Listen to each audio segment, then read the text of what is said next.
hoy día vamos a ver un segundo tema que es razones para una increencia religiosa en el mundo contemporáneo. O sea, en el fondo lo que vamos a ver es tratar de comprender esto que se llama ateísmo, increencia, algunas pistas de por qué ocurre, qué es y qué dificultades hay en el creer. Ese es el tema de hoy. Y el tercer tema, que será la próxima reunión, que no me acuerdo exactamente la fecha, pero ustedes la saben, qué es y cómo realizar un diálogo interreligioso, que es algo distinto al tema de hoy, sino que se trata de cómo la Iglesia se enfrenta al mundo de la increencia en muchas partes. Bien, es claro entonces los tres temas. Este Power es simplemente los temas para que ustedes puedan sacar apuntes si quieren, pero a veces también ni siquiera para sacar apuntes, sino que para ir siguiendo la temática que tenemos. Entonces, aquí tenemos una primera pregunta. Son 5, más bien 4 grandes temas los que vamos a tratar en esta tarde. El primero es, ¿qué es propiamente el ateísmo? Bien, esa es la pregunta. Bien. Entonces, aquí hay una primera cosa, y es que hay un problema etimológico, vale decir, hay un problema respecto a qué significa. Porque ateísmo normalmente puede designar diferentes cosas. La primera, que viene de la misma palabra, que es muy claro, propiamente ateísmo puede significar negar la existencia de Dios. O sea, alguien que dice, yo pienso, creo, afirmo que no existe Dios. Eso es propiamente un ateísmo. Eso es lo que normalmente, en rigor, significa ateísmo. Pero también hay personas que niegan la posibilidad de conocer a Dios. Y eso no es propiamente ateísmo, si uno quiere, en rigor de términos, sino que eso es algo que se llama agnosticismo, es decir, que no se puede conocer a Dios. Digo esto porque vamos a dividir en 2 puntos nuestro trabajo. Uno va a ser que propiamente qué es afirmar y por qué se afirma que no existe Dios, y otra cosa distinta es negar la posibilidad de conocer a Dios, si bien la persona dice, si existe o no existe, no lo sé, pero por lo menos yo no sé si se puede conocer. Esas serían entonces para distinguir. Entonces vamos a lo primero. Tipos de ateísmo, vale decir, en la primera definición, que alguien dice, yo afirmo que no existe Dios.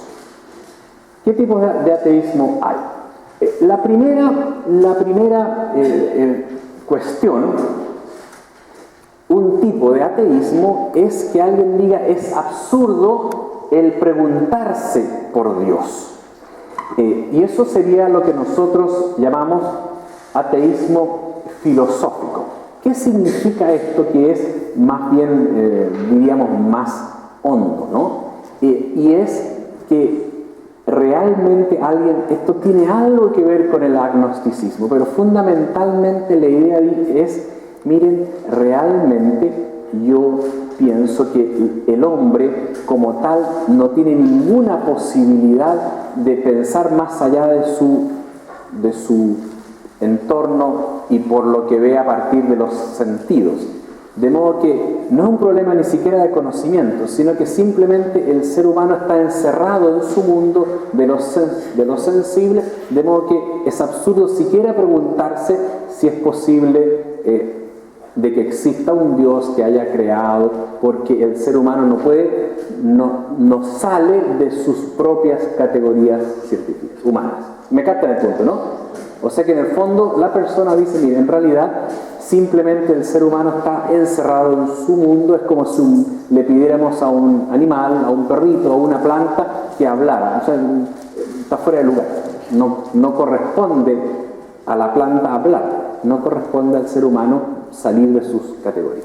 ¿Me captan el punto? O sea, y eso sería una postura filosófica, propiamente. Ese es un tipo de ateísmo que existe.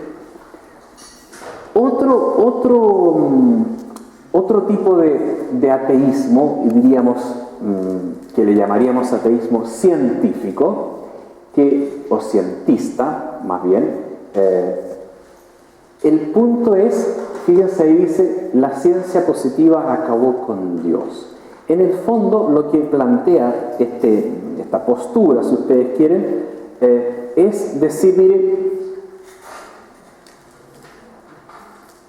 la creencia en Dios, esta es como la postura, ¿no?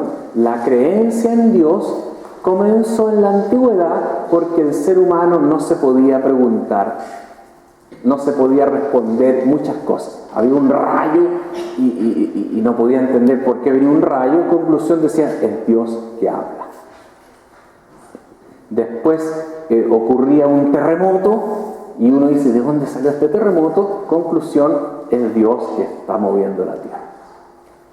Entonces, al correr de los años, de los siglos y el desarrollo de la humanidad, ocurre que uno descubre que el rayo es un problema eléctrico y que el terremoto es un problema de las placas geológicas que se van moviendo porque el mundo da vuelta y porque gira. Conclusión, voy explicando todos los fenómenos. Entonces, es cuestión de tiempo para explicar todos los fenómenos. Por lo tanto, esa idea de Dios la puedo desechar. Porque en el fondo, ahora todavía digo en Dios, por ejemplo, qué pasa después de la muerte, o no puedo explicarme otra cosa. Pero, tal como los primitivos no se podían explicar el rayo, hoy día en el futuro alguien se explicará el tema de la muerte. Conclusión, no necesito de Dios ya. Es una hipótesis innecesaria, cosa de tiempo. Entonces, esa sería como una postura atea que proviene del desarrollo de las ciencias. Si bien la anterior provenía del desarrollo de la filosofía, este otro proviene del desarrollo de las ciencias. Es otra posibilidad de ateísmo. ¿Se fijan? Bien. Hay una tercera posibilidad. Que alguien diga, mire, en realidad todos los seres humanos, por ejemplo, tenemos deseos y no los podemos cumplir. Conclusión, uno piensa que se van a cumplir después. Pero es como una proyección humana, un deseo. Nosotros a veces le tenemos miedo al papá, a la mamá que nos enseñan. Uno dice, bueno, tiene que haber un papá grande que le enseña todo. Pero en el fondo dice, entonces, todas estas ideas son proyecciones humanas. La psicología me va explicando, la sociología, cuando por ejemplo, o la política a veces dice, bueno, en realidad la religión es para mantener tranquilos los pueblos, ¿no? Marx decía eso, y con eso ya yo mantengo el statu quo, y con eso de alguna manera mantengo que los pueblos sean sometidos. Conclusión, de ahí sale la conclusión de que, por lo tanto, la religión es una manera de proyectar anhelos del ser humano. Un tercer tipo de ateísmo, que puede ser político, sociológico, puede ser psicológico, con un gran padre, puede ser sociológico, de proyectar mis anhelos. Entonces, vean ustedes que ahí hay como distintos caminos. Estoy solamente describiendo, ya vamos a volver sobre el tema de alguna manera más profundamente, pero estoy describiendo que cuando alguien se postula ateo y dice no existe Dios, puede ser por diversas vertientes, ¿no? Por un desarrollo filosófico mal llevado, pero lo es, por un desarrollo de las ciencias mal comprendido, o un desarrollo de las otras ciencias humanas mal comprendido, pero llegan a esas posturas. Una cuarta manera de ser ateo, o de decir no creo, es lo que llamamos un ateísmo práctico. Un ateísmo práctico es una persona que no dice si cree o no cree, pero en rigor su vida es como si Dios no existiera. No es propiamente un ateísmo pensado, como los otros tres, sino que simplemente alguien que vive como si Dios no existiera. Es decir, no se pregunta nunca por el problema de Dios, nunca tiene una mirada global de la realidad, no se pregunta por un tema ético global, sino que lo práctico es vivir buscando el goce, pasarlo bien. A veces uno en la vida tiene momentos de ateísmo práctico, ¿no? Un pedacito de la vida, o momentos de la vida. Entonces como que se olvida de Dios. Pero cuando eso se prolonga, cuando eso es un rato, no, fue un arrebato del momento, ¿no? Pero cuando se prolonga por años de años, pasa a ser un ateísmo práctico, ¿no? Que la persona no se pregunta por Dios, no se interesa del tema. Y eso se produce en muchos momentos, y eso se produce o se puede producir también siendo católico, obviamente.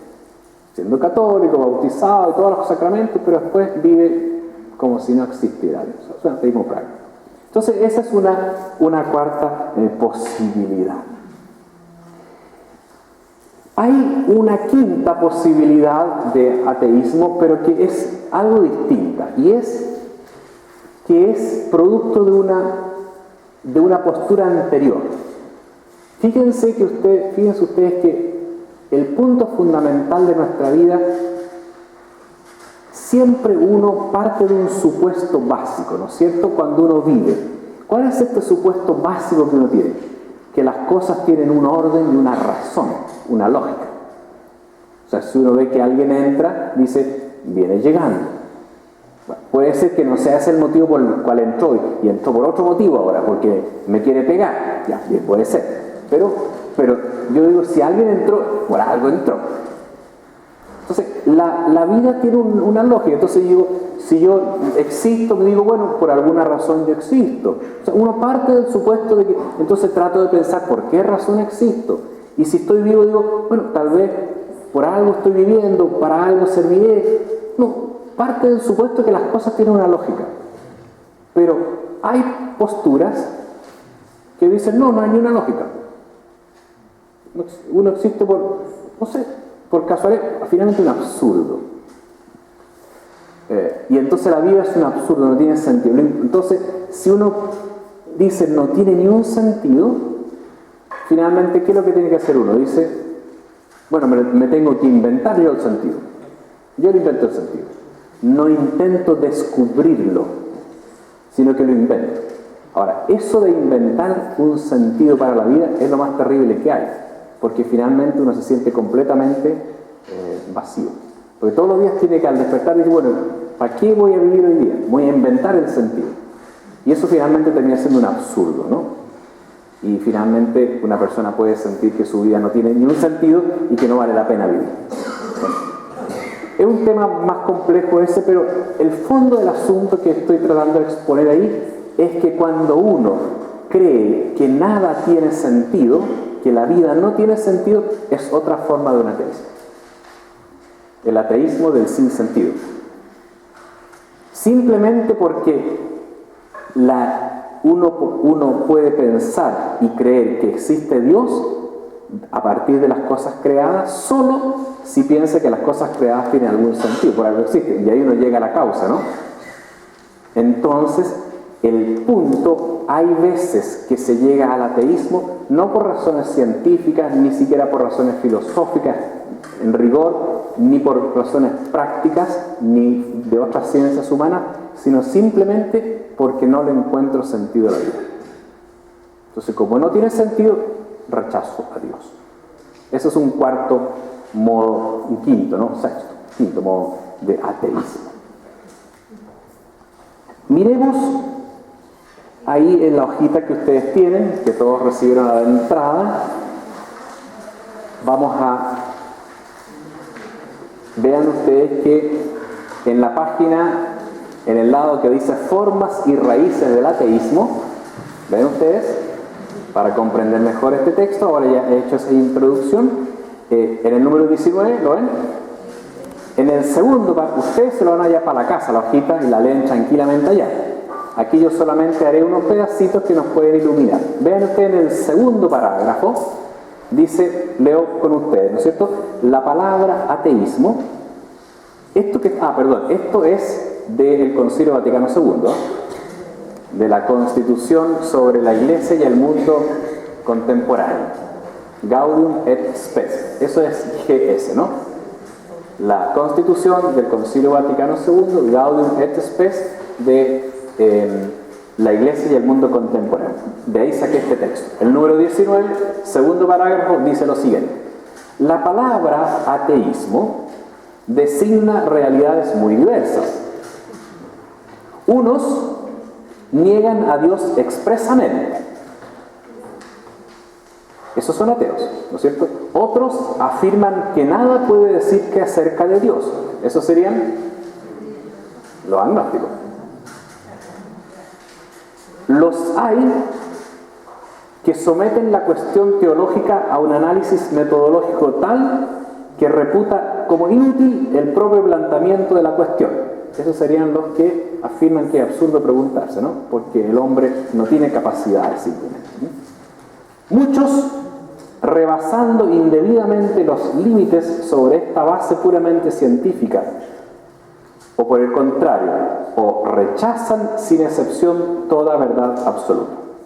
Es decir, sienten que no existe una verdad absoluta, una verdad y por lo tanto en el fondo es un absurdo preguntarse por Dios. Eso es lo que dice en la primera frase, ¿no?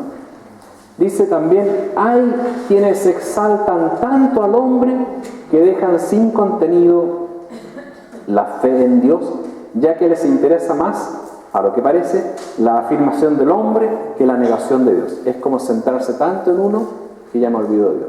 Tiene algo de ateísmo práctico eso, algo también de ateísmo filosófico. El concilio está describiendo distintos tipos de ateísmo, ¿no?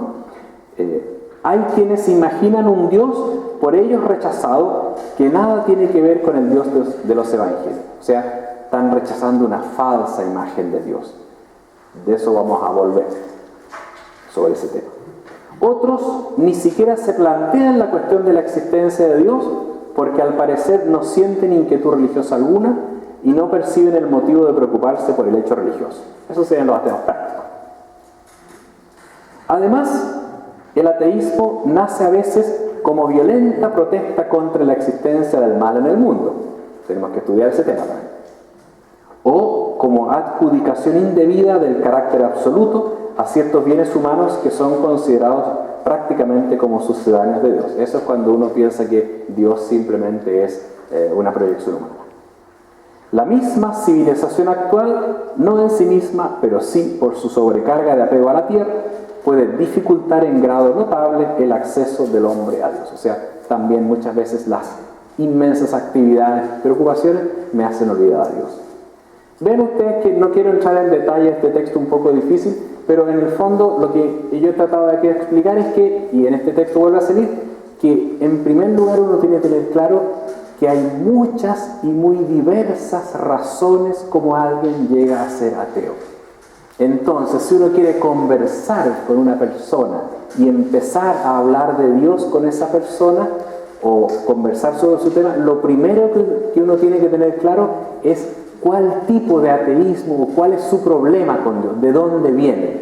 Es muy diverso si es un ateo práctico, si es una persona que rechaza a Dios porque ha sufrido mucho, o si es un científico que no encuentra que Dios entre en las leyes. ¿No les parece?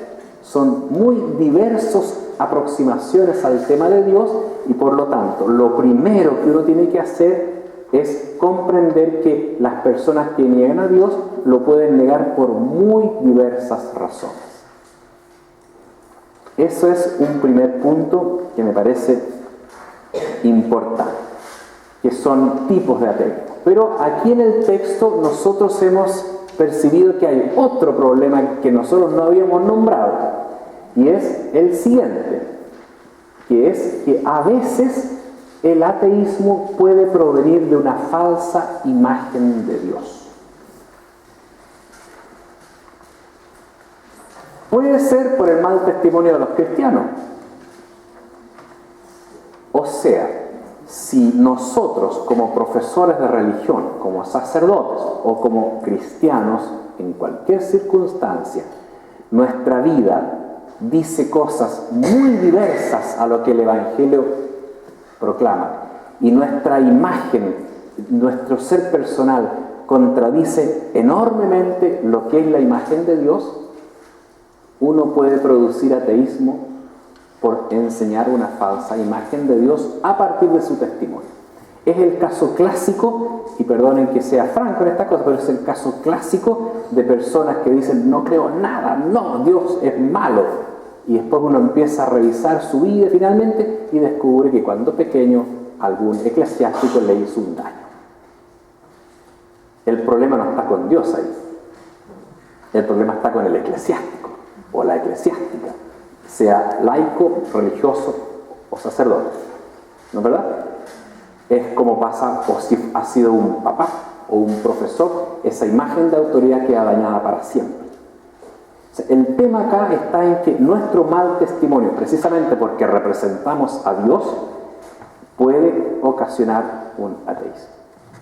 Entonces, también eso es no para que nos recriminemos nuestra vida ni la de nadie, sino que para que tengamos presente que nuestra vida influye mucho. Y es muy importante porque somos representantes para mucha gente de lo que es Dios. Ese punto es muy importante.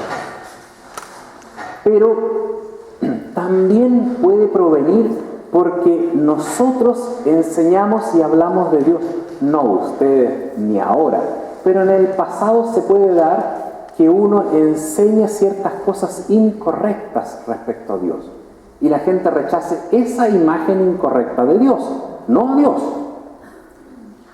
Puede ser que a la gente lo hace con el mejor espíritu educativo. Yo no discuto ni critico las cosas que popularmente se dicen, pero muchas veces en esas cosas que popularmente se dicen, a algunas personas eso les produce un problema y les puede producir la falta de fe. Por ejemplo, cuando uno dice, mira, si te portas mal te va a castigar Dios. Claro, a un niño chico puede ser que eso le sirva para no pegarle al hermano chico, ¿no? O para comerse la comida. Pero puede ser que esa palabra le deje una imagen de Dios falsa. De que Dios, si uno se porta mal, castiga de inmediato. Eso es lo más falso que existe. Porque justamente Dios es lo contrario. Ama sin méritos nuestros. O sea, Dios, ¿qué es lo que es la característica fundamental de Dios? Que su amor es gratuito. Como dice San Pablo, no lo invento yo. Cuando éramos el amor se muestra precisamente en que cuando éramos pecadores, Dios dio su vida por nosotros. De tal manera que eso es exactamente lo contrario a decirle a alguien, si te portas mal, Dios te va a castigar. Pensando en día a día, ¿no? Y eso se transforma después en una imagen torcida de Dios, que gracias a Dios en todos nosotros, si alguna vez nos dijeron eso, bien, uno lo comprende que fue un modo de la mamá, digamos, ya. Pero en otra persona puede significar un miedo a Dios. Y si le da miedo a Dios, finalmente dice, no, yo no quiero ese Dios. Bueno, entonces por eso, esa es una imagen. O pueden ser otras imágenes también a veces. Fundamentalmente la idea de un Dios que da temor, ¿sí?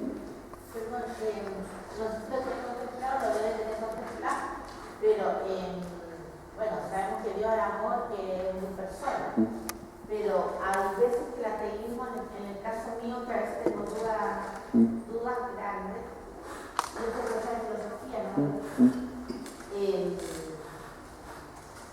Porque puede venir una inadecuada interpretación de los libros sagrados. Por supuesto. En el caso de la religión católica, yo hice un curso de formación con el padre Rey Moreno, pero de todas maneras, no todo el mundo, o gente que sabe mucho incluso, que hacen interpretaciones inadecuadas. Por supuesto.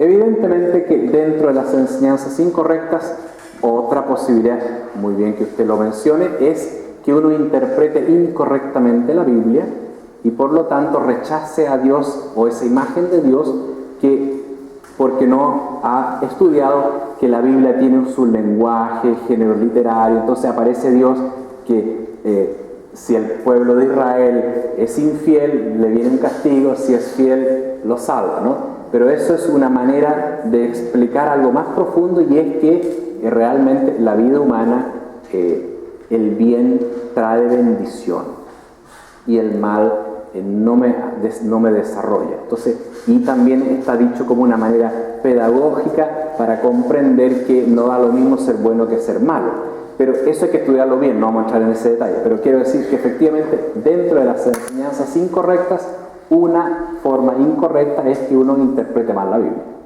Entonces eso es una forma. Estamos simplemente dando una lista de factores, ¿no? Para tener la mayor claridad de qué estamos hablando para luego enfrentar el tema. Otra forma es, bueno, lo que dijimos, por la absolutización de los bienes creados, como decía el texto, un ateísmo práctico. O sea, para mí lo más importante es el bien terrenal.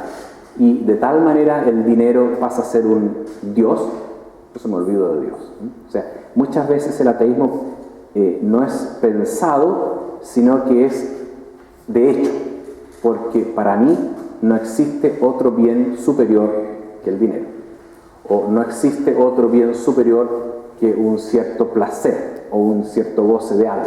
Entonces finalmente es una suerte de ateísmo, porque para mí hay algo que es superior a Dios. No que uno tenga una debilidad y que cometa una falla en un momento, sino que oriente su vida en torno a un bien material. Puede pasar eso también como ateísmo práctico. Entonces ahí tenemos esta segunda cosa, que son falsas imágenes de Dios.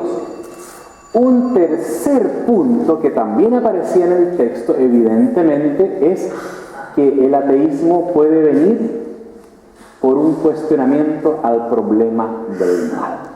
Y esto es muy común. ¿En qué sentido? En que el sufrimiento humano, y particularmente el sufrimiento injusto del inocente, produce en muchas gentes una crítica y un rechazo de Dios. ¿Está fijado? Esto es muy común.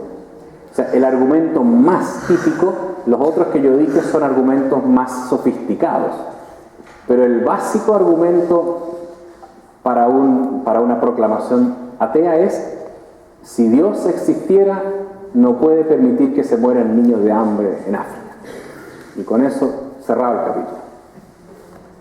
Bueno, ese tema merece una reflexión. En primer lugar, la pregunta es: ¿realmente hace no creíble a Dios esa existencia de esas situaciones en el mundo?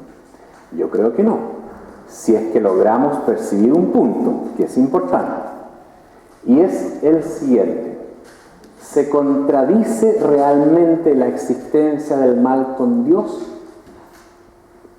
No, si lo extendemos bien. Son dos preguntas que yo creo que están detrás, pero que no están, sino que el tema se resuelve si nosotros pensamos en otros elementos, que es la existencia de la libertad humana y la existencia de la fragilidad de lo creado, que son dos elementos fundamentales para responder, no para solucionar el problema del mal, pero para comprenderlo en su contexto.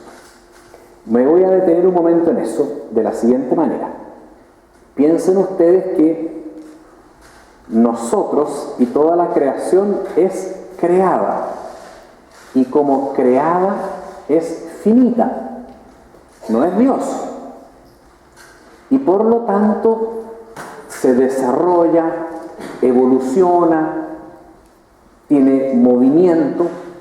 Nosotros como seres humanos nacemos, crecemos, somos adultos, nos enfermamos, envejecemos, morimos. O sea, en la realidad creada tiene un desarrollo, una fragilidad y un principio y un fin.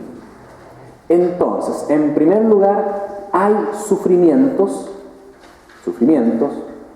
no digo más, sufrimientos que provienen de la fragilidad humana. Que nosotros envejecimos es algo natural, y que al ser más envejecidos tenemos sufrimientos que antes no teníamos, nadie lo puede negar. Y que le empiezan a pasar cosas que antes no le pasaban, es obvio. Y uno sufre. Ese sufrimiento no se le puede achacar a Dios ni a nadie. Es propio de la vida humana, para distinguir un punto. Hay otros, dentro de ese proceso frágil, hay otro tipo de sufrimientos que producen, que tienen que ver con la vida humana también. Por ejemplo, accidentes, por ejemplo, un terremoto que es propio del movimiento del geotérmico, llamémosle, y que producen sufrimientos. Entonces allí ya empezamos a distinguir en dos cosas. Hay un aspecto del sufrimiento que no podemos evitar. Si hay un terremoto nos vamos a asustar todos, pero bien.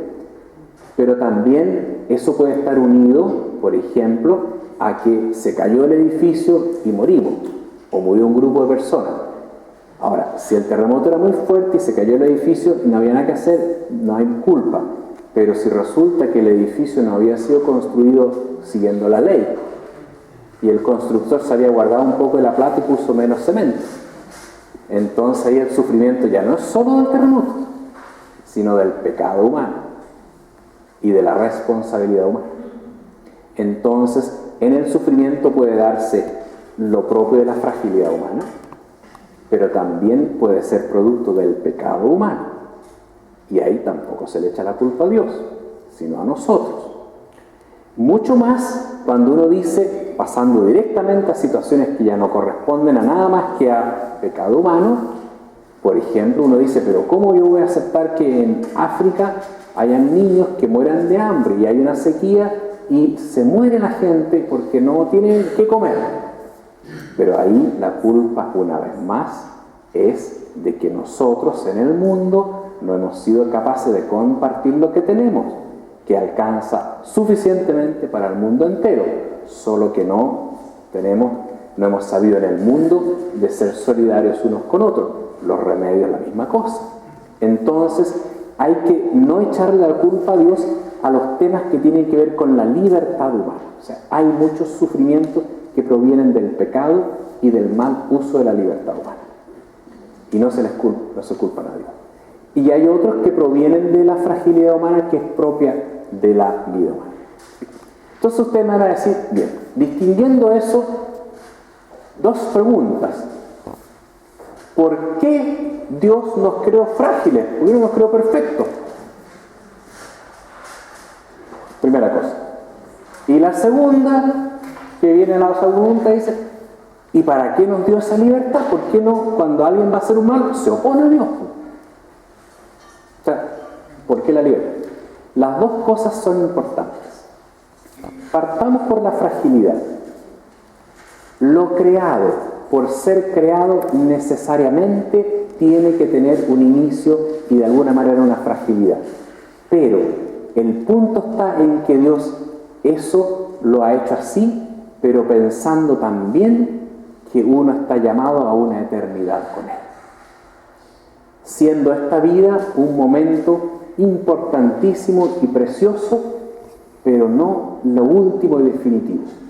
Y por lo tanto esa fragilidad queda superada con la llamada de Dios para encontrarse con Él, queda superada también con que esta vida es una vocación para amar y entregarme, superada con el llamado que tenemos a ser solidarios y amarnos, y nuestra vida entonces tiene un sentido, y que eso frágil que me termina con la muerte no acaba mi vida, sino que la hace pasar al encuentro definitivo.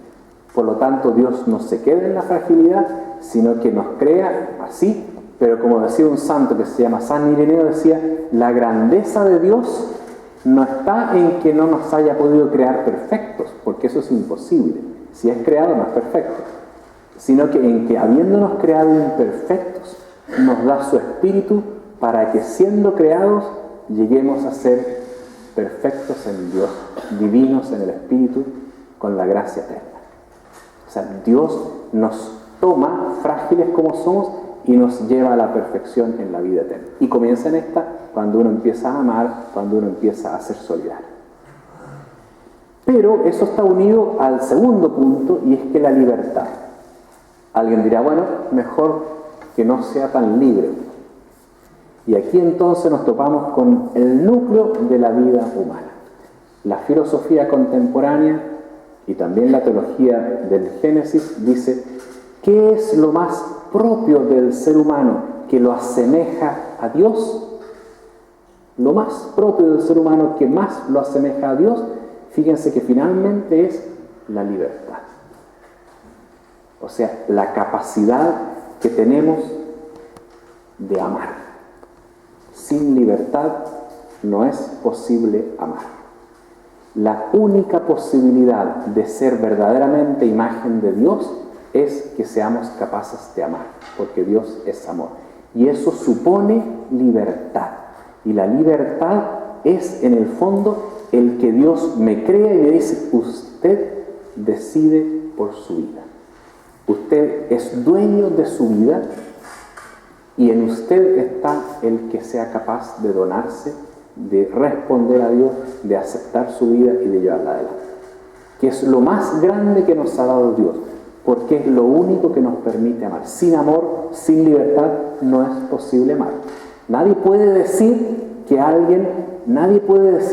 que puede amar a su esposo o a su esposa si no tiene libertad. Una persona forzada a amar no es posible que ame, no es un verdadero amor. Entonces, yo no puedo entrar en los detalles del problema, pero plantearle que el tema del mal tiene que ver con la fragilidad, pero que está superada por la plenitud que nos llevará a Dios en la eternidad, y tiene que ver con la libertad, que es el riesgo de Dios. Y eso es lo importante, que Dios de tal manera nos amó y de tal manera nos quiso libres que se arriesga incluso a nuestra condenación. En el sentido de que la libertad es un riesgo, pero el riesgo es signo de amor, de confianza. Alguien preguntaba una vez, ¿Dios confía? ¿Dios tiene esperanza y fe? Claro que la tiene en nosotros.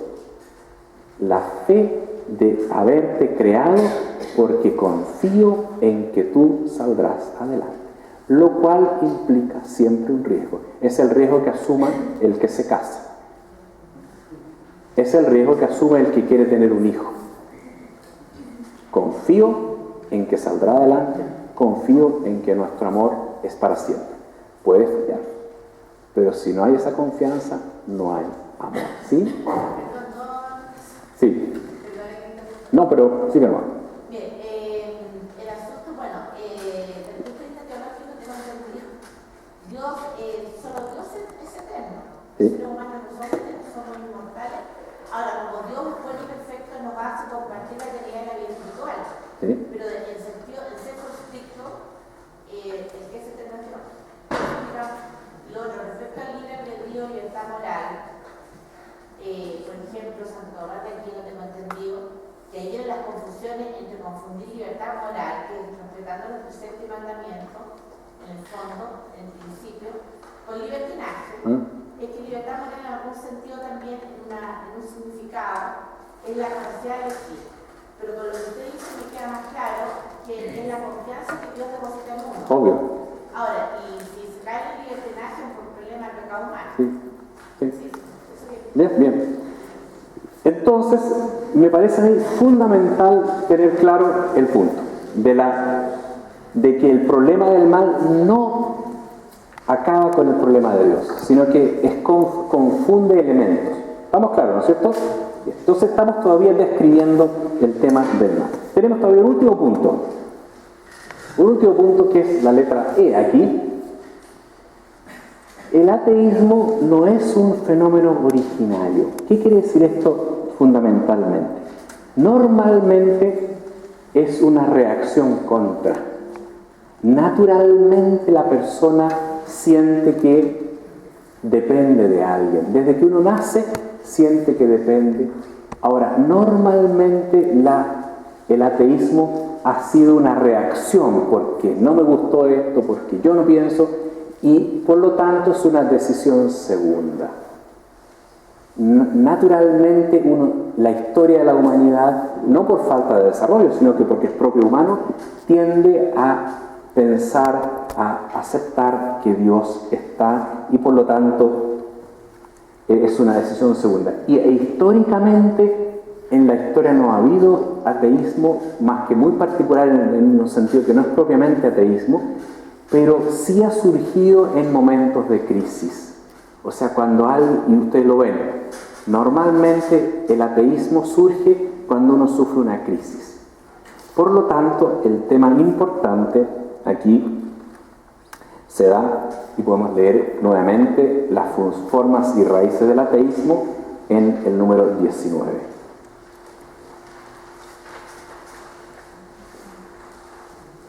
Que es el último parágrafo antes del ateísmo sistemático, ¿no? Dice formas y raíces del ateísmo, ¿no? Tercer parágrafo, después que he dicho esto de que el ateísmo es como una reacción, no es originario, y en ese sentido creo que también es bueno que uno perciba que si alguien no cree, está normalmente reaccionando contra algo. Entonces es importante saber. Vean ustedes lo que dice entonces el concilio: quienes voluntariamente pretenden apartar de su corazón a Dios y soslayar las cuestiones religiosas, desoyen el dictamen de su conciencia y por lo tanto no carecen de culpa, en la medida que haya pasado eso, ¿no? O sea, porque en la conciencia hay algo que lo llama. Entonces, sin embargo, a pesar de que eso teóricamente es así, también los creyentes tienen en eso su parte de responsabilidad. Porque el ateísmo, considerado en su total integridad, no es un fenómeno originario, sino un fenómeno derivado de varias causas, entre las que se debe contar también la reacción crítica contra las religiones y ciertamente en algunas zonas del mundo, sobre todo contra la religión cristiana. O sea, si el ateísmo es reacción contra, y eso ocurre en un mundo cristiano, podemos pensar también que tal vez en algo podamos tener nosotros responsabilidad, por lo que hemos dicho.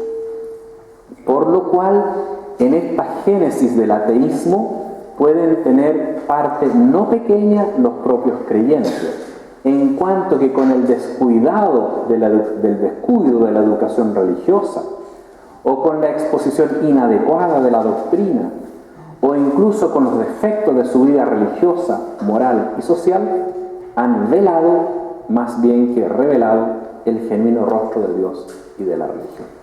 Esto lo dice el concilio, no lo digo yo, lo cual es importante tener presente, ¿no? Que siendo el ateísmo una reacción, es importante ver que revisemos si nosotros no hemos sido responsables en un poco. Pasemos a la letra F en esta primera parte. Ahí está una primera respuesta. Obviamente, lo primero que tenemos, ya lo he dicho, hay que remover las causas que lo pueden producir. Obviamente, removámoslo en lo posible. Sea una mala enseñanza, sea un mal ejemplo. Pero, en segundo lugar, creo que aquí está el punto importante: mostrar que Dios no se opone al hombre. Porque lo que ha pasado en los últimos siglos es que el giro copernicano, digamos, geográfico, se transforma en un giro antropológico kantiano, diríamos, humano, y termina siendo entonces que el hombre está al centro, lo cual en sí no es malo si uno piensa que el hombre depende de Dios. Pero es cuando yo digo, yo estoy al centro y por lo tanto Dios lo tengo que rechazar para yo desarrollar. Eso es un problema importante. Entonces, toda nuestra evangelización no está en mostrar simplemente a Dios, sino que está en mostrar que Dios no se opone al ser humano, sino que lo desarrolla. Porque esa es la sensibilidad importante. Justamente el ateísmo, el que es ateo, ha rechazado a Dios porque siente que Dios le afectaba la vida. Entonces, un paso importante es mostrar que Dios no me quita la vida, sino que me la desarrolla. Y en ese sentido, lo que siempre hemos dicho, por eso Dios en su Hijo Jesús se hace hombre, porque muestra que en Jesús, pregunto, ¿es verdadero Dios? ¿Es verdadero hombre? ¿Es una o dos personas? Una persona. O sea, en Jesús se da la perfecta unión entre Dios y el hombre. No se destruye ni a Dios ni al hombre. Por lo tanto, en Jesús nosotros podemos encontrar el ejemplo precioso de que Dios no destruye al hombre, sino que lo plenifica. Porque en Jesús uno ve un hombre perfecto, un hombre maravilloso, un hombre que nos enseña mucho, que nos da gusto seguir. Y es Dios. Por lo tanto, queda claro que Dios no destruye, sino planifica al hombre. Y por lo tanto, lo que queda claro es que el centro de nuestra revelación, de nuestra enseñanza, debe ser Jesús. No ideas, no cosas, sino Jesús. Y para eso, Jesús tiene que ser para nosotros alguien verdaderamente central y vivo. Entonces, ahí hay una primera respuesta muy importante. Pero, sabiendo que la fe, la opción de fe, es un acto total. Es decir, es una opción de vida global. Pero, esta fe, la podemos mirar ahora en el número 21. Vean ustedes su hojita, en la página de atrás de la que acabamos de leer, dice actitud de la Iglesia ante el ateísmo. Vean ustedes que hay 1, 2, 3, 4, 5 parágrafo. ¿Ya?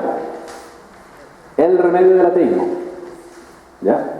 Leo ese pedacito que nos puede ayudar también. Dice, el remedio del ateísmo hay que buscarlo en la exposición adecuada de la doctrina y en la integridad de vida de la Iglesia y de sus miembros. Bien, eso es claro, ya lo hemos dicho. A la Iglesia toca hacer presente como visibles a Dios Padre y a su Hijo encarnado, con la continua renovación y purificación propias bajo la guía del Espíritu Santo. O sea, es el punto.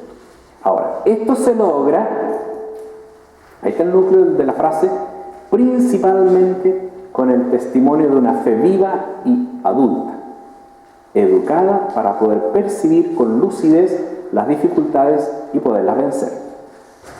Numerosos mártires dieron y dan preclaro testimonio de esta fe, la cual debe manifestar su fecundidad imbuyendo toda la vida, incluso la profana, de los creyentes e impulsándolos a la justicia y al amor, sobre todo al respeto del necesitado. Fíjese, esto es imbuyendo, o sea, incluyendo toda la vida, incluso la profana, de los creyentes e impulsándolos a la justicia y al amor. Mucho contribuye finalmente a esta afirmación de la presencia de Dios, el amor fraterno de los fieles, que con espíritu unánime colaboran en la fe del Evangelio y se alzan como signo de unidad.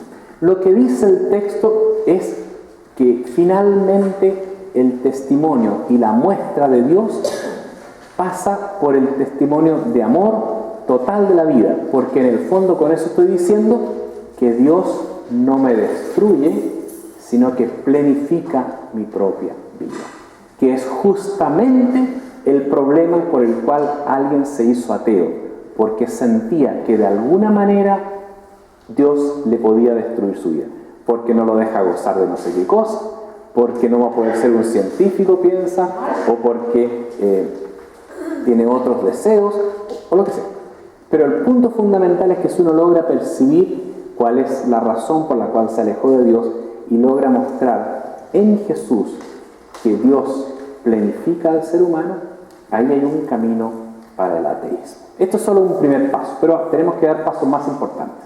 Pasemos a la segunda parte de nuestra tarea, que es entonces el agnosticismo. Esto ya casi lo hemos dicho, así que lo pasamos rápidamente. Obviamente, agnosticismo viene de agnostos, que es incognoscible, ¿no? Lo que dijimos. Mucha gente dice, yo soy agnóstico. Es decir, no sé si existe o no existe Dios. Simplemente no lo puedo saber. Así que, de hecho, vivo como si no existiera, pero no lo sé, no lo niego, pero no sé si existe. Es En el fondo, ¿por qué se dice eso? En el fondo, porque Dios no entra por los sentidos. ¿Alguien ha visto a Dios con estos ojos? No.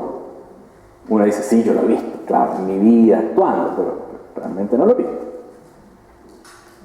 Pero, entonces no es un ateísmo, sino simplemente dice que no es posible tratar de conocer su posibilidad de existencia, ¿no? Que es lo que he dicho ya recién. Por eso lo paso solo rápidamente. Entonces, la mentalidad moderna, y esto creo que era importante, por eso lo menciono, es mucho más proclive a un agnosticismo que propiamente a un ateísmo. Hace unos años atrás el ateísmo era más fuerte, pero hoy día de alguna manera más bien es una actitud de agnosticismo. ¿Por qué? Porque de alguna manera es en cierto sentido más complicado por un lado y más fácil por otro, más cómodo por otro, ¿no? Pero es más complicado que el ateísmo. ¿Por qué? Porque en el fondo el ateo tiene una postura y dice, no creo por esto, pero le interesa el tema de Dios. El agnóstico de alguna manera ha despachado el tema. No estoy generalizando todos, hay muchas variables, sino que es para que nos ubiquemos, ¿no?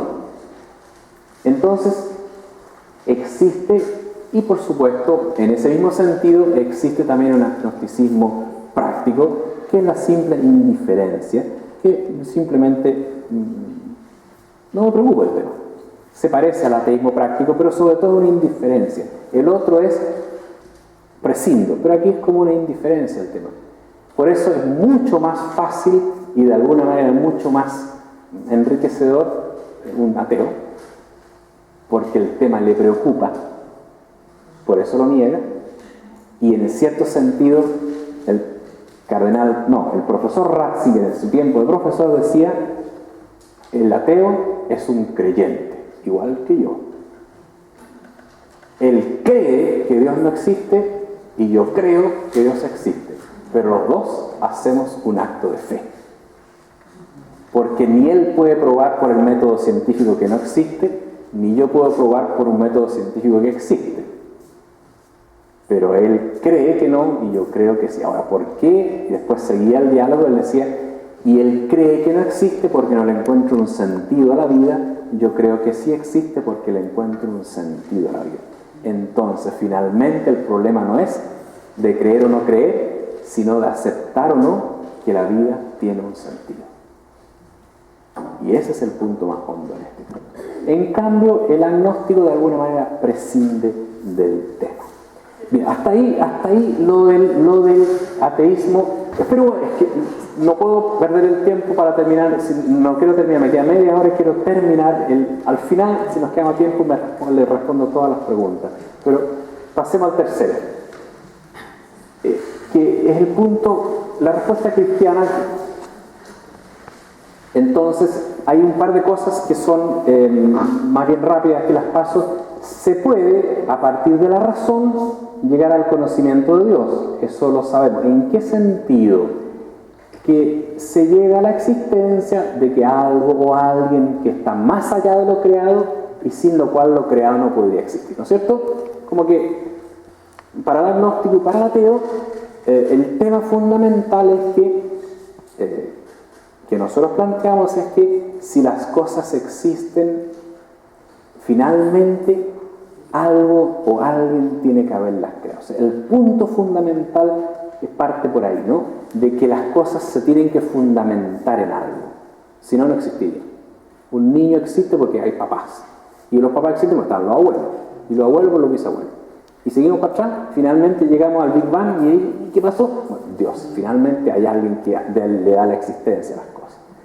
Fundamentalmente, más allá de las leyes, de una manera misteriosísima, pero las cosas no podrían existir si algo no las sustenta. Esa es como una respuesta básica cristiana, pero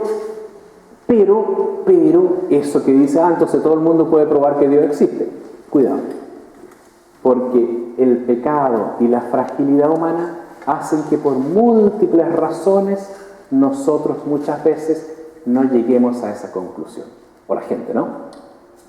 Perciben el punto, ¿no? O sea, una cosa es que uno dice, realmente la creación me muestra que detrás está Dios, y otra cosa es que alguien después de eso llega a la convicción que está Dios. A veces por un problema, a veces por otro problema, a veces por que no lo logra percibir bien. Entonces, no siempre la fragilidad, el pecado, permiten que uno llegue a esa conclusión. Por eso es posible llegar a conocer a Dios a partir de lo creado, pero no siempre se logra. Y no siempre se logra porque somos frágiles. Y por eso Dios, de hecho, se reveló. Porque si fuese posible que todo el mundo llegara a Dios y lo conociera perfectamente, tal vez no habría necesidad de una revelación más profunda. Pero de hecho Dios se reveló por muchas razones, pero una de ellas es porque sin revelación no siempre es posible conocer a Dios. Entonces, aquí el punto fundamental que está detrás es el tema de que tanto el agnosticismo como el ateísmo son posturas diversas, pero una primera respuesta está en mostrar bien el rostro de Dios que no va contra el hombre, y otra respuesta complementaria es mostrar que la vida, la existencia, supone a alguien que lo lleve. Y eso supone una conciencia de que hay un amor fundamental. Pero para eso es necesario que nosotros sintamos que nuestra vida es amada y querida. Entonces el testimonio no es solamente decir Dios te ama, sino que el testimonio de la iglesia y de nosotros es mostrar, de hecho, que amamos y la persona se sienta amada. Si una persona se siente amada fundamentalmente en su vida, puede llegar a la conclusión y aceptar que Dios lo ama. Si una persona no se siente amada, sino que se siente abandonada, puede lamentablemente desconocer a Dios. Hasta ahí estas cosas más teóricas, pero vamos un poco más hondo ahora a un tercer punto, que es importante. ¿Por qué es difícil creer? Usted me dice, no, es muy fácil, yo creo muy bien. No le creo. Alguien me dice, yo creo fácil, no le creo. Porque siempre en la vida hay crisis de fe. Y la fe no es tan fácil, aparentemente. Vamos a ver por qué es difícil. En primer lugar, es difícil creer porque es una actitud permanente. La fe es la vida, es una actitud global. No es simplemente una cosa que yo hago en un momento. Es una actitud permanente. No de la mente, sino de la vida completa. La fe es una opción de vida de fondo. Y eso es difícil. Por ejemplo, no es algo de la razón. Cuando uno dice, yo creo sí porque creo que Jesús está presente en la Eucaristía. También, es una parte. Pero eso no es toda la fe. Es un acto de fe en una situación. Pero la fe es mucho más honda. La fe es, lo vimos la vez pasada, la fe es una aceptación de que yo dependo de otro al cual le doy mi vida. Y eso es un acto de vida. Es como el amor. No es, mira, me gustas, está bien, es fácil. Pero es más que eso, es decir, yo quiero entregarme a ti para siempre. Puedes contar conmigo para siempre. Es más profundo. La fe va en la misma línea. Es, yo acepto que hay alguien que me ha creado, al cual le devuelvo la vida, y acepto que me lleva porque es el que me ha creado. Por eso no es de la razón. Es una actitud existencial. Y las actitudes existenciales siempre son difíciles. Porque las diversas circunstancias de la vida nos llevan para un lado y para otro, nos producen un problema u otro. Es una actitud existencial. Ponga así. Es una opción fundante que significa a partir de la cual yo fundo el resto de mi vida. Todavía más difícil hacer ese acto. Es decir, si tengo fe, todos los otros aspectos de mi vida se orientan por esa fe. Si creo que Dios es amor, todo en mi vida se orienta por eso. Mi trabajo, mi matrimonio, el deporte y el juego, por decir algo, ¿no? La totalidad. Es todo. En ese sentido, hay que decir que junto con ser una actitud permanente, es una adhesión a una persona, no a una simple idea. O sea, Dios es personal, tiene amor y se relaciona conmigo. Entonces, la fe es una relación personal y las relaciones personales son siempre vivas, activas, se van haciendo, nunca se terminan. Nadie dice, tengo fe, ahora no tengo más que trabajar. No, tengo que seguir viviendo, tengo que seguir trabajando en la vida. Ya con esto ya creo, nunca más hay dudas. No es verdad, le puede venir una duda mañana. Tengo fe, estoy fascinado, mi vida cambió. Y al otro día tiene un accidente y tiene un problema. O una situación terrible en la familia. Y le plantea una cuestión. Es una adhesión a una persona que va siempre uno. En donde él se comunica y uno le responde. Va siempre uno en contacto. Y interpela. ¿Qué significa interpelar? Significa que llama. Fíjense que Dios no nos informa de nada, sino que nos interpela a amarlo. ¿Qué es lo que es una interpelación? Es una revelación que exige y pide una respuesta. El diario no interpela nada. Te dice, mira, pasó tal cosa. Ah, ya. Pero no interpela propiamente. Cuando alguien le dice, mira, en tu trabajo te están robando. A mí me interpela, ¿qué está pasando? ¿Qué tengo que hacer? ¿Te voy a echar si no? O sea, la interpelación es una revelación que implica respuesta. Dios te dice, soy Dios y tienes una vocación, un llamado. Eso supone una respuesta. Libre, pero una respuesta. Por eso hay que reconocer, además, es difícil creer porque uno tiene que reconocer que no es Dios. Que eso es lo que pasó a Adán. ¿Qué es lo que le dijo el diablo a Adán? Mira, si comes, vas a ser como Dios. ¿Y qué dice el texto? E inmediatamente le pareció bien apetitoso el fruto. O sea, le pareció bien apetitoso ser como Dios.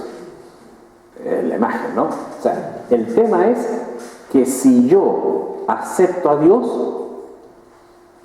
tengo que reconocer que Él es Dios y no yo. Con todo lo que ello significa. Que yo me dejo conducir por Él, que Él me va ayudando, sabiendo que me desarrolla eso, pero es Dios, Él. Por eso, el creyente, una tercera cosa, si fíjense usted que hemos dicho que en primer lugar es una actitud permanente, por eso implica una dificultad. En segundo lugar, es una adhesión a una persona viva, también implica una dificultad. Pero hay una tercera cosa que tal vez es la más complicada, y es que el creyente realiza su fe siempre en medio de la tentación y de la duda. ¿Es verdad o no? Obvio, ¿no? Esto sí que es clásico. Uno vive en medio de la tentación y de la duda. Quizás no sea verdad. Y le entregué mi vida entera.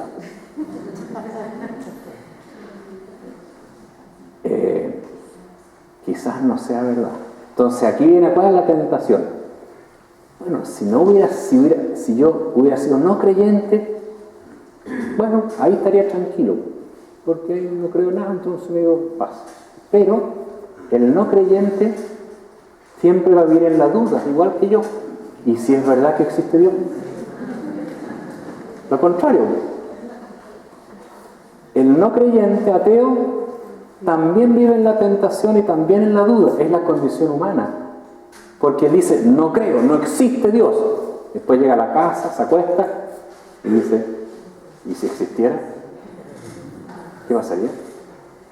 Es lo mismo que nosotros.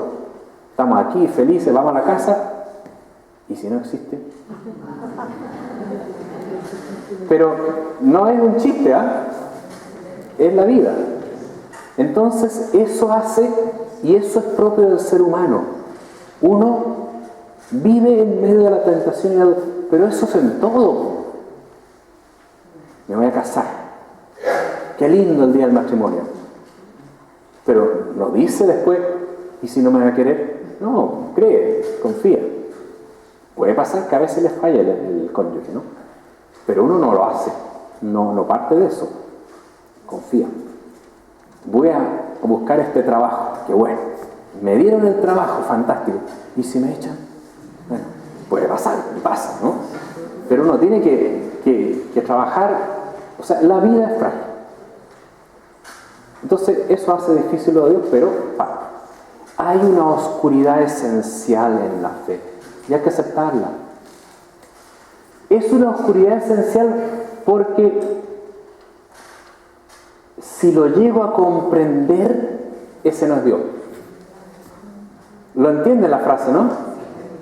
Cuando yo digo, yo sé cómo es Dios, yo sé cómo actúa Dios, ya lo entiendo bien, ese no es Dios. Eso me lo imaginé yo nomás. Dios es siempre más. Y esa es la grandeza de Dios. La grandeza de Dios es que es siempre nuevo, es que es siempre algo novedoso, porque es amor. Lo peor, el amor se acaba cuando la persona se aburrió. No hay nada nuevo. Eso muchas veces también está unido a falta de amor, porque ya perdió la sorpresa. No se trata de que uno lo conozca, uno puede estar casado 50 años y lo conoce recontra bien cómo va a actuar, pero hay algo nuevo en la persona, como persona. Y eso es lo grande. Por eso uno puede celebrar a veces el aniversario de 60. El otro día yo celebré 60 años de matrimonio. Fascinados los abuelitos. Ahora, se conocían requete contra de sobra. Así que, pero había algo siempre nuevo. Bueno, eso pasa con la vocación, debería pasar. Con toda vida debería pasar. Porque Dios es así. Es siempre nuevo. Sí, fíjense, voy a decir una cosa, antes de eso, por atrás, que San Ireneo decía, ¿saben cómo es el cielo? Decía, el cielo es cuando nosotros, sobrepasando a los ángeles, vamos a llegar frente a la presencia de Dios. Y vamos a estar con Dios. Esta pregunta, ¿cómo? Y dice, vamos a estar con Dios, conversando con Él eternamente, siempre novedades. Es decir, siempre algo nuevo. Bueno, ¿cuánta cosa? Conversar es vivir, Conversar es vivir también en latín. Entonces vamos a estar viviendo con Él siempre novedades. En cambio, Orígenes, que otro padre de la iglesia, dice otra cosa. También parecía, dice, nosotros vamos a estar en el cielo y cada día vamos a ir avanzando un poco más. Hasta eternamente. No sé cómo, pero vamos a ir avanzando. O sea, la idea es que con Dios siempre uno tiene una novedad. Bueno, por eso que no lo podemos comprender. Y por eso es grande. Ahora sí, Dios, la dificultad se da en que Dios justamente es la realidad que no percibimos. O sea, Dios es por esencia el invisible. Es por esencia el intocable. Es por esencia el incomprensible. El infinito. O sea, todas las cosas no. Dios es tocable, no. Dios es finito, no. Dios es visible, no. ¿Y qué? No sé. Eso es. Dios es lo que yo no sé. Eso es Dios. Dios no es uno más, sino que es mucho más. Y eso es lo que le da una cierta inseguridad, pero a la vez me da la absoluta seguridad, porque es siempre más. Y entonces no hay nada que nunca va a quedar fuera de Dios. Y no hay nadie que nunca está abandonado de Dios, porque es siempre más. Si yo lo redujera a uno más entre nosotros, hay gente que queda fuera. Entonces justamente Dios es siempre más, y por eso es grande en nuestra vida. Por eso el hombre solo puede ver lo que no es Dios. Eso es lo que acabo de decir. El creyente afirma lo que se ve, pero que dice que no es toda la realidad ni puede ser. O sea, el creer en Dios, cuando yo creo en Dios estoy diciendo, mire, todo lo que yo veo no es todo. Hay algo que yo no puedo ver, y ese es Dios. Y por eso la fe nunca puede ser demostrada, sino solamente acogida. Eso es una cierta cuota de inseguridad, pero en el fondo es mi máxima seguridad, porque Dios siempre supera mis expectativas. Dios es siempre más de lo que yo puedo esperar, pedir y pensar. Por eso que en la misa, en la oración decimos, tú que siempre eres más de lo que pedimos y pensamos, acoge mi oración. Por eso yo puedo pedirle lo que quiera. Por eso yo puedo confiar en que resucite un muerto, y lo hizo con Jesús. Por eso yo puedo pensar que me va a perdonar siempre y todo, por más grande que hayan sido mis faltas. Y puedo pensar por eso que, a diferencia de todos nosotros, Dios se olvida de mi pasado si yo le abro una nueva vida. Por eso es Dios. Entonces, esa inseguridad se me transforma en mi gran seguridad de que Dios es el único que realmente me puede acoger totalmente. Porque es el único que me puede perdonar, que me puede plenificar, que me ama sin límites y sin condiciones, porque no es un ser humano. Eso decía Job ya en el Antiguo Testamento. Y también Jeremías en una profecía. Pero Job decía, cuando había un problema, le dice, lo que pasa es que yo soy Dios y no hombre. Por eso perdono, por eso puedes confiar. Esa es nuestra gran seguridad entonces. Hay realidades impalpables y no por eso menos reales. Entonces es claro que yo la fe no la puedo encerrar. No la puedo encerrar porque la fe no está en el plano del saber hacer algo, ni tampoco poder hacer algo. O sea, la fe no es hacer cosas, sino en el plano del comprender y del sustentar. Vale decir, la fe no me dice lo que tengo que hacer, sí, pero no es lo fundamental. La fe me hace comprender la totalidad y sustenta mi vida, que es lo que me da seguridad. Pero para eso Dios es lo que es. Por eso es una fe que está siempre en construcción, porque siempre me estoy sustentando de nuevo, siempre me hace comprender más. Y si yo tenía 5 años y tenía miedo y llegó y recé y me ayudó, después a los 20 tengo otro problema distinto y ahí Dios me vuelve a ayudar y me vuelve a fundamentar. Y luego cuando a los 40 años tuve un problema que se me acabó la vida y una situación terrible, y ahí Dios me vuelve a sustentar en una nueva circunstancia. Siempre va creciendo. Y después me pongo abuelito y estoy enfermo, achacoso y ya no puedo trabajar, y ahí Dios aparece de nuevo y me sustenta y comprendo la vida de otra manera. Eso es lo grande de Dios. Lo grande de Dios es que cuando uno está en un cierto momento y piensa, si me pasara eso, si me pasa eso me muero, se me acaba la vida. Y después resulta que le pasa eso y no se le acaba la vida.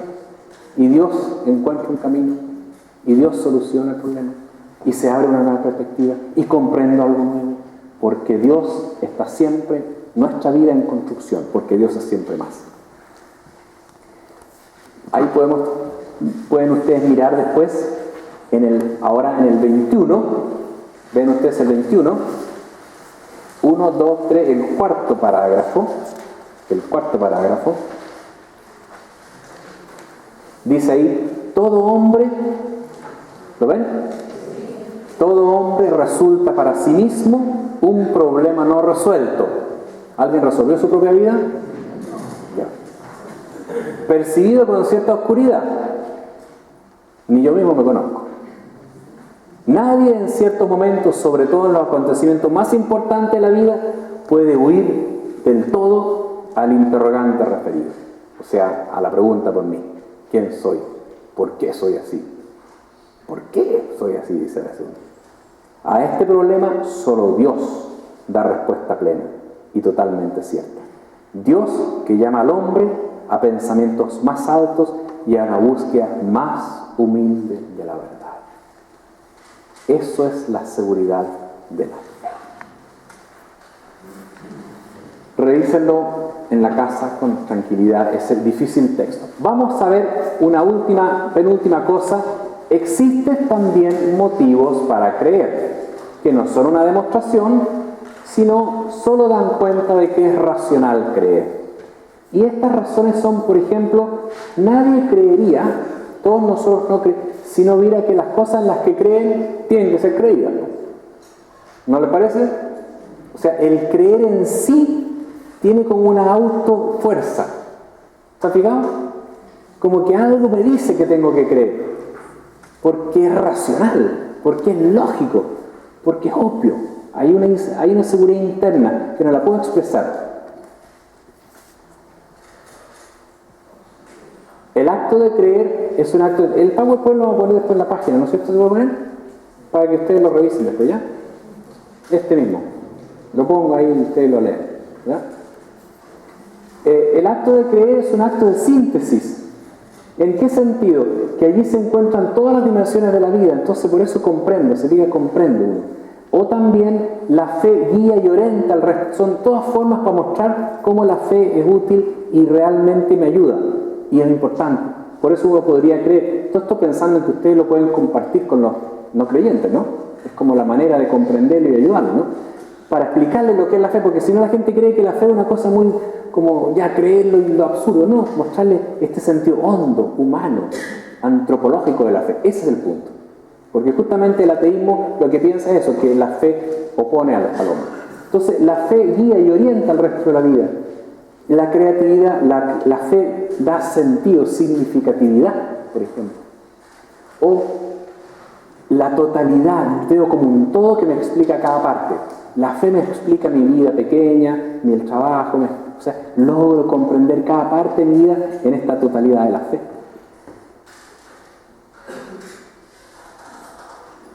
Podríamos llamar la fe como una iluminación. Fíjense cómo le llamaban el bautismo a los primeros cristianos. ¿Cómo le llamaban? El sacramento de la iluminación. No le llaman bautismo a Cristo. También bautismo, pero sacramento de la iluminación. Entonces, así le llaman al bautismo. Esa iluminación orienta la vida de una manera personal, comunitaria. En el sentido de que la fe ilumina. Por eso yo le encuentro razón. Porque realmente digo, entiendo las cosas. Ahora entiendo mi vida. Nada de esto demuestra que hay que creer. Solamente esto muestra a los otros por qué yo creo. Y muestra a los demás por qué la fe hace crecer al ser humano.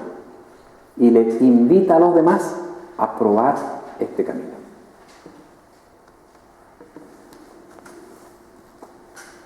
Es una iluminación que orienta la vida de manera personal, comunitaria, y de alguna manera la fe experimenta un cierto tipo de conocimiento como por afinidad, ¿no es cierto? Como que la fe me hace decir yo, no tengo palabras, pero entiendo. No tengo palabras para expresar el misterio de la Eucaristía, pero lo entiendo, lo vivo. Hay algo que yo veo a Jesús.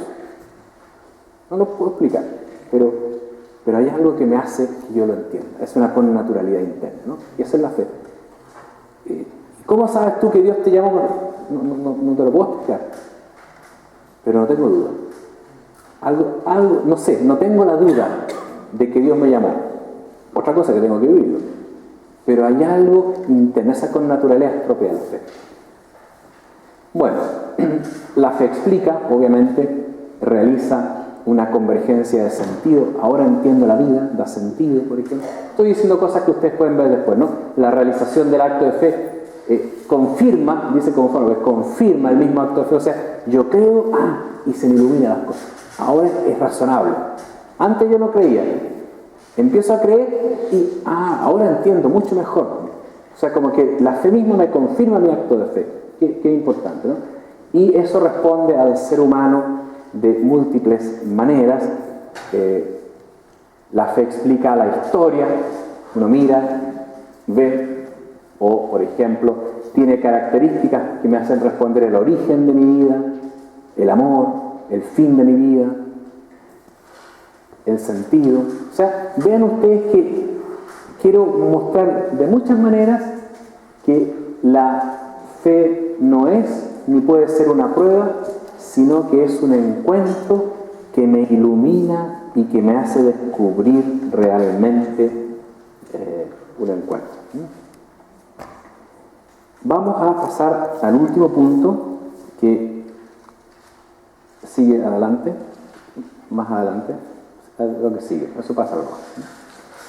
Que el acto de fe, hasta ahí, debe ser un acto libre, para cerrar con eso. O sea, lo anterior es claro, son muchas cosas que puse, pero en el fondo la idea es esa, ¿no? Cómo la fe se muestra como algo que me ilumina, le da sentido, orienta, da una totalidad. Pero el acto de fe, por esencia, es un acto libre. Por eso, nunca forzar. Eso es obvio. Eso es lo que pasa. La libertad religiosa es un derecho y un deber que nace de la dignidad del ser humano. Si el acto de fe es un acto de amor y de reconocimiento de Dios, no puede no ser libre. Por eso, esta es una conciencia que el mundo ha adquirido ahora último, ¿eh? En otras épocas como que obligaban a la gente, ¿no? Un poco, pero no es. Antes la religión estaba unida al Estado, entonces como que si alguien no era de la misma religión, dividía al Estado, por lo tanto esa era la razón un poco por la cual era un poco forzado. Pero el cristianismo siempre postuló para sí mismo libertad y en consecuencia tiene que aceptarla para todos. La fe no puede sino ser un acto libre. Y uno tiene que aceptar que el que no es creyente, mientras no lo entienda, o sea, porque es como, mientras no lo comprenda, no lo va a asumir. Por eso no es posible forzar a nadie, ni a favor ni en contra. Hay gente que obligan a tener fe, no se puede, pero tampoco prohibir. No se puede impedir a alguien proclamar su fe, siempre y cuando ésta no afecte el bien común. Por ejemplo, si en la famosa secta que acabamos de ver en la televisión, ¿no es cierto?, la semana pasada, pseudo-religiosa, obviamente, ellos hacen un acto que está contra el bien común, como es matar una guagua, un crimen así, obviamente eso se tiene que impedir, eso no es religión, eso va contra el bien común. Pero mientras no vaya contra el bien común, mientras no afecte la dignidad humana, a nadie se le puede impedir la fe que tiene, pero se le puede invitar a crecer en su fe. Y en ese sentido, ni a través de la fuerza, ni a través de una discriminación. Por ejemplo, hay países donde ser de cierta religión da estatus, ser de otra religión no tiene derechos. Es una discriminación. Pero, lo cual no significa relativismo. Porque el ser humano está ahí, porque hay una obligación de cada persona de buscar siempre la verdad y el absoluto. O sea, el hecho de que la fe tiene que ser necesariamente libre no le quita al ser humano la otra obligación, y es que yo tengo que responder por mi vida y que tengo que tratar de desarrollarme como persona. Y en eso implica el camino de Dios. En la pregunta por el fundamento, la pregunta por Dios. Todo esto produce efectos sociales en la vida civil, como hemos dicho, en las leyes que tienen que proteger a la religión. Entonces, la pregunta es: ¿cuál es el bien común? Es lo que desarrolla el ser humano. Y en ese sentido, ¿qué pasa si la mayoría decide contra la ley común, natural? No corresponde, porque el bien común implica la ley natural, ¿no es cierto?, de cada persona. Pero, y en ese sentido, la gran pregunta que queda en todo esto, que nosotros tenemos que responder: ¿y por qué entonces, si la fe es libre, qué pensar de la transmisión de la fe a los niños? Es muy simple ese punto, y es que es parte de la educación, que es el tema de los profesores, ¿no es cierto? Y como parte de la educación, si alguien dice: yo no le voy a dar fe, para que el niño elija no darles fe, no enseñarles la fe, es lo mismo que enseñarles a no tener fe. Es una opción. Por lo tanto, la educación es parte del bien que un papá le da a su niño. Entonces, tal como le da alimento y le enseña los valores, porque el niño todavía no los puede adquirir por sí mismo, dentro de esos valores le da la fe. Sabiendo que cuando el niño vaya creciendo, libremente va optando por no mentir, libremente va optando por ser un buen niño, libremente va a ir optando por estudiar y libremente va a ir optando por su fe. Pero el papá y la sociedad y la iglesia tienen que cumplir el deber de darle los elementos educativos que uno sabe que son buenos, y entre los cuales está la fe, sabiendo que uno lo va dejando desarrollarse para que cuando llegue a ser adulto, libremente opte y confirme su fe.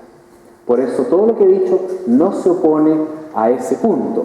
Vuelvo atrás un punto, porque en ese sentido, la fe, siendo libre, es un don, es un regalo que uno le da al hijo, al alumno, a la persona. Pero como don, él lo puede acoger o no cuando crezca.